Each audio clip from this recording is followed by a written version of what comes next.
Seigneur Jésus, c'est tellement facile de t'adresser notre reconnaissance. Tu prends soin de nous. Pourquoi utiliser des images, des photos, s'adresser à des statues pour te parler? Je suis tombé par hasard sur une chaîne de télévision où l'on voyait des pratiquants chrétiens embrasser des images, demander dans leur prière l'aide de Dieu par l'intermédiaire de tels saints vénérés. Ils mettaient la main sur la statue représentant le saint et imploraient par son intercession le saint pour que leur prière soit acceptée. J'ai vu de mes yeux des gens embrasser des images qu'on appelle icônes. Ces gens qui s'expriment paraissaient humbles, remplis de piété. Leur dévotion était sincère, entière. Et il me paraissait tellement beau. Mais mes aïeux, voyez ce que Dieu vous propose. Il vous donne son Fils, il vous accorde l'Esprit Saint. Pourquoi pratiquer l'idolâtrie, vénérer des images, alors que le chemin est tout tracé? Adressons-nous à Dieu, Abba, le Père. Mesurez le merveilleux privilège que Dieu nous demande de l'appeler Père. Et encore mieux, Abba. Littéralement, en hébreu veut dire papa de manière affective, ce qui nous laisse entendre que nous sommes ses enfants. Nous nous réconcilions avec le Dieu qui s'est fait plus proche de nous, plus que jamais. Et encore plus dans cette filiation qui nous relie au papa. Il la renforce par le Fils. Cette relation est unique, privilégiée. Elle se renforce intimement dans notre cœur par l'Esprit Saint. C'est peut-être difficile à assimiler cette Sainte Trinité. Nous ne sommes pas obligés à vouloir tout comprendre. Nous voulons mettre Dieu dans une boîte. Nous désirons absolument rationaliser Dieu dans une case de notre cerveau et nous laisser enfermer, embrigader dans nos beaux raisonnements. Nous enfermer nous-mêmes dans une cage dorée qui nous rassure. Nous avons figé Dieu dans notre intellect comme ces pauvres croyants qui ont limité Jésus à des images, des photos, des statues, pour se sentir volontairement à l'aise dans une belle zone de confort. Vous avez entre vos mains Jésus, ou une petite amulette, ou une petite statue, une petite croix de poche, à laquelle vous fixez toute votre attention. Oui, ces objets vous rassurent votre attention, vous êtes peut-être et sûrement moins éparpillés. Mais mes amis, ne vénérez pas ces images, ne fixez pas trop votre attention sur ces images en les considérant comme des objets de vénération. C'est juste des intermédiaires pour s'adresser à Jésus. Mais il ne faut pas rester bloqué sur l'objet. Où en êtes-vous dans votre propre relation avec Dieu? Il ne faut pas ignorer le plus important, que derrière tous ces intermédiaires, Dieu nous accorde un dialogue. Et il veut de notre part un dialogue. Il le veut sans intermédiaire. Ces objets sont juste pour fixer notre attention et la diriger vers Dieu, mais sans plus. Nous avons un Père aimant qui attend de notre part un élan d'amour, envers lui, envers son Fils, notre Sauveur, le libérateur de toute l'humanité. L'Esprit Saint qui réside en nous ne demande qu'à ce que l'on l'interpelle. L'Esprit Saint vivant réside en nous est le premier réflexe à avoir pour interpeller Dieu. Imaginez une seule seconde l'outrage que vous faites à Dieu en embrassant des images, des statues.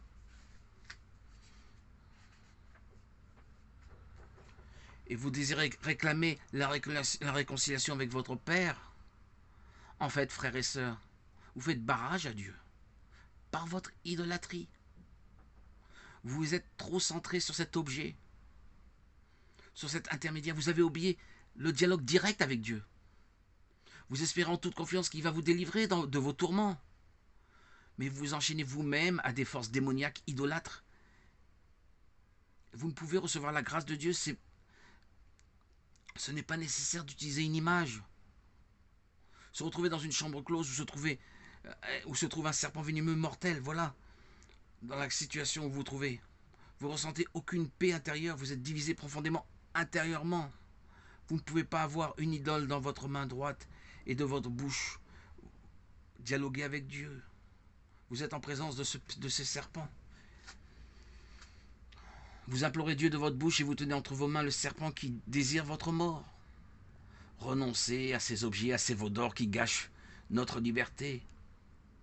Notre relation directe avec Dieu est plus importante. Nous voulons avancer dans l'aventure divine. Nous ne voulons pas être isolés, dépendants de ces influences manipulatrices, étrangères, païennes, qui n'appartiennent pas à Dieu le Père.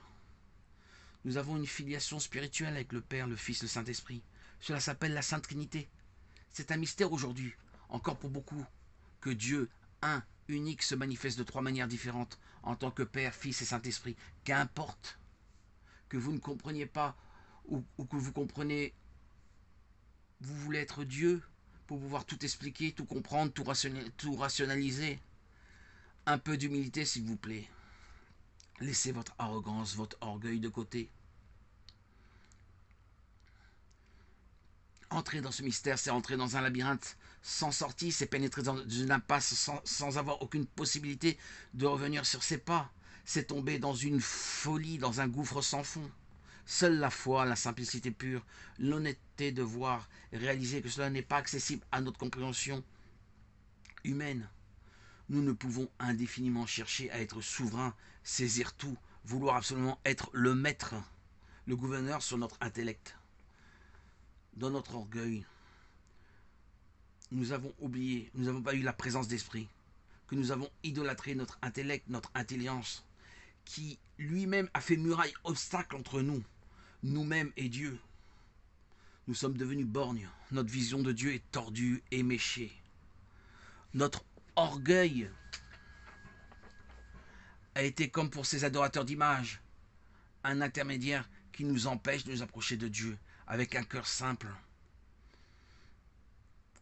Regardez le pauvre qui fait du porte-à-porte ou le mendiant assis agenouillé à même le sol, tendant la main. Il s'est délesté de son orgueil, de son savoir, de ses réflexions. Il met tout de côté pour implorer la miséricorde humaine. C'est son premier réflexe, c'est sûr, mais là aussi l'homme qui donne est aussi un intermédiaire. Demandons à notre pasteur, notre confident Jésus, directement. Nous serons déjà en grande paix, sereins, joyeux. La grâce de Dieu s'épanche sur nous en abondance.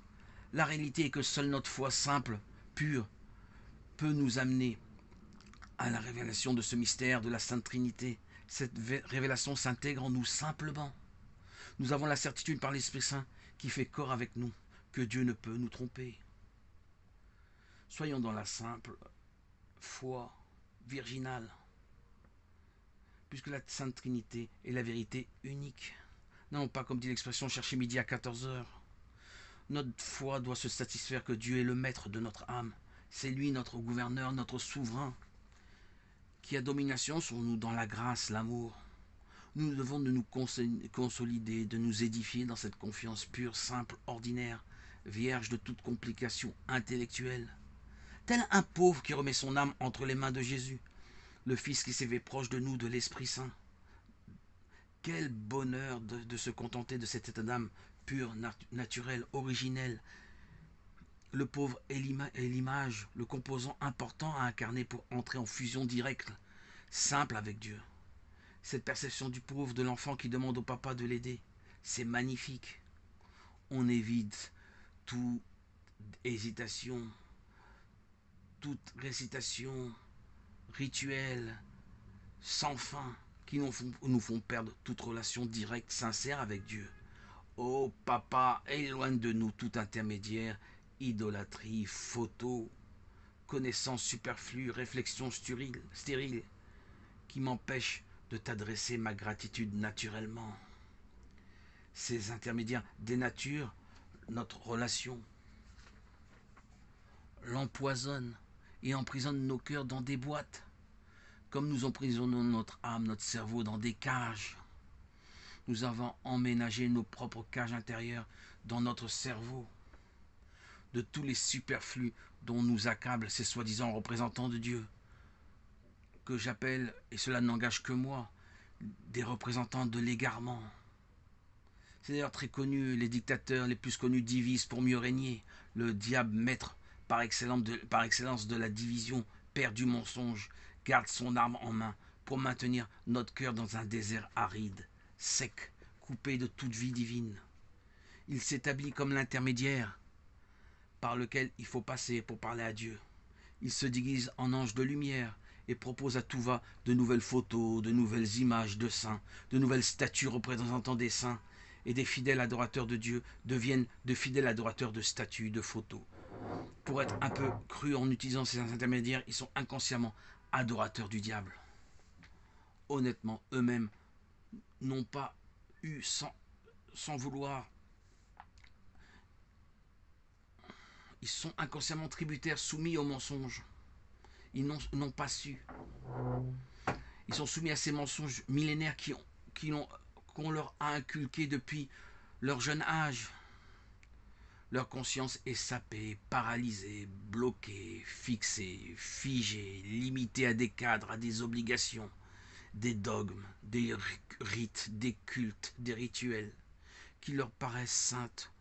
Où est Dieu dans tout ça? Où est Dieu dans tout ça? Ne sortez pas d'un iota, d'une virgule de ce qui est écrit dans la Bible. N'extrapolez pas, ne vous trompez pas, n'inculquez pas à votre frère et sœur ce qui n'est pas écrit dans la Bible. Soyez vigilants, alerte au risque de devenir anathème. Saint Paul nous a bien mis en garde contre ces faux prophètes, ces escrocs, qui ne sont séduits que par notre porte-monnaie et non le salut de nos âmes.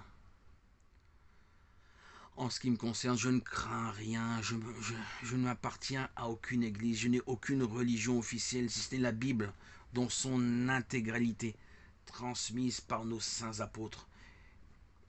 Et ma fidélité à mon papa.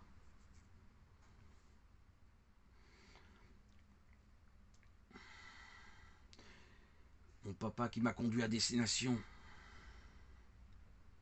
Et le Saint-Esprit réside dans mon cœur et se fait mon avocat pour témoigner de mon amour, de ma joie, de ma foi en Christ, par Christ, avec Christ, imprégné, imbibé dans mon cœur de chair. L'Esprit Saint me rend heureux, joyeux. Alléluia, alléluia. Gloire à Dieu au plus haut des cieux et paix sur la terre aux hommes qu'il aime.